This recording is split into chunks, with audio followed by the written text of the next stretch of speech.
So, how has the internet changed porn production and consumption?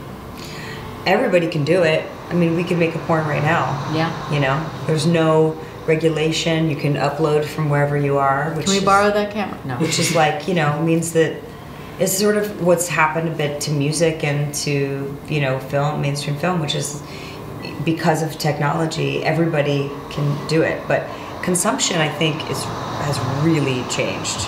I think it's so available. It's like online shopping. You know, you can do it anywhere you are, and there's no, you don't have to go find it. You know, when I was a kid, we'd have to go like sneak into a parent's room and try to find a dirty magazine and look at it when they weren't around and put it back. And you know, there was so much like fantasy and imagination and like reward for like finally getting that thing. And now it's just like, you know, it's just there whenever you want it. Right, that's true. If you were to look at a magazine, you still had to use your imagination. Oh yeah. Yeah, there's nothing. You could find anything you want now. Is porn sex education, like Rita Last says? Is it sex education? Yes, unfortunately, yes. You know, it is touted as adult entertainment, which, look, that's fine. It should be adult entertainment. There should be all types of fantasies fulfilled online, but unfortunately, a lot of kids are learning about sex from porn, and it's a fantasy and it's not real. And you know, even if it's like made to look real, it's not real. And you know, it can be dangerous. I was going to say we commissioned a study with a university called the Kinsey Institute, and the surveys revealed that there's this huge disconnection that parents have no idea what their kids are seeing. Just no clue. Kids are really seeing a lot, and parents don't know.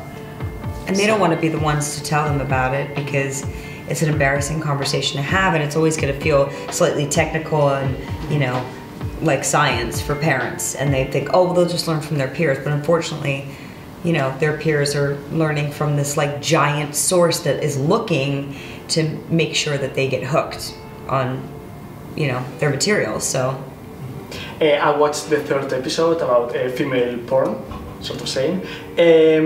Does it have to be like, why does it have to be like more perfectionist, this kind of porn, and like more delicate? Interesting. That's a good question. I mean, I think those are very specifically the women that we follow in that episode. I think female desire is such a complicated landscape, and you know, Erica shows one side of that, and Holly shows one side of that, and Sue shows one side of that. And I think, you know, like there's all these studies about how women are turned on by so many more things than men are turned on by. But I think women turning that into an actual supply and demand marketplace, saying this is what I want to see, and I'm willing to pay for it, or I'm willing to go find it. Like that's really what we were trying to explore in that episode, is that there is like a giant gap, and if women were more demanding of their porn, then there would be more porn that reflected their desires. Let's go to the point, like something a lot of people ask themselves: how important is a plot in a porn movie? Let's get to the point.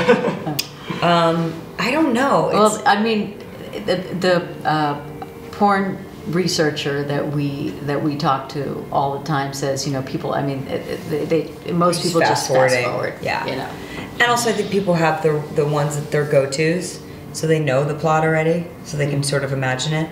I don't think, to me, that there's no politics around whether or not plot's important, you know? Because we saw these movies like Medieval and everything, and The Pianist. Yeah, that was a lot of plot. I mean, that was like, it was like a 10-part series. There was like a ton of dialogue and stuff. Like, I don't need that much. We should do. I was going to say, you know, we should do a study and on those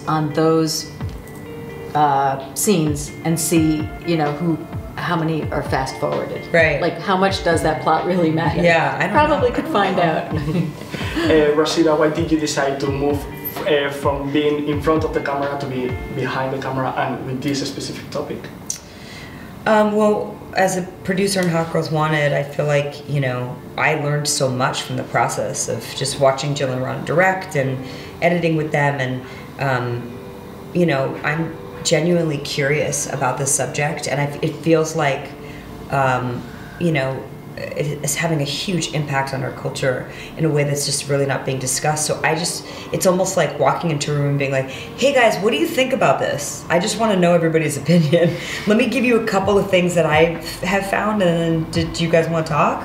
It's just me just trying to talk to people, basically, about things I'm interested in. I mean, I'll say I watched the footage of Rashida, doing her interviews, and there was just such a good energy when she was interviewing Suze and Holly, and I felt like she had been a director of documentaries for a very long time. They were just felt very natural and comfortable.